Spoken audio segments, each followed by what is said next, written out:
आज अत्यंत आनंदर कथा जे व्यासनगर सहर और जाजपुर जिलार प्रतिष्ठित टैक्स लयर सम्माननीय विवेकानंद महांती महोदय तांकर आज 32तम बीएन एसोसिएट्स 32तम वार्षिकोत्सव अवसर में एक रक्तदान कार्यक्रम ये आयोजित होती ये 32 वर्षर यात्रा मु विवेकानंद महांती महोदय को शुभेच्छा शुभकामना जनाऊँ। आज जो मैंने महत् कार्य सामिल होती रक्तदान कर मतदान कर समस्त को बहुत बहुत शुभेच्छा जनाऊँ, धन्यवाद जनाऊँ। आज आमर बीएन महांती एंड एसोसिएट्स जे टैक्स कंसल्टेंसी चैम्बर तार 32तम प्रतिष्ठा दिवस उपलक्षे आम वीर जवान को जो अमर शहीद को जो श्रद्धांजलि से उपलक्षे आज आम चतुर्थ वार्षिक रक्तदान शिविर अनुष्ठित करूँ।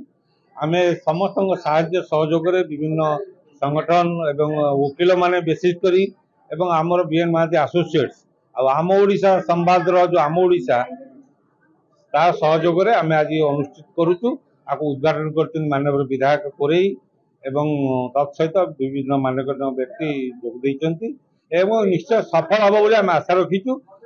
देखो ग्रीष्म प्रबल ग्रीष्म जदि 10टी यूनिट आसला बहुत किसी आमको डाक्तर माने ब्लड बैंक एवं आम ओडिशा जो रक्तदान महतदान जो कर जो नाराटी रक्तदाता जीवनदाता ताकू आम प्रेरणा नहीं आम करूँ।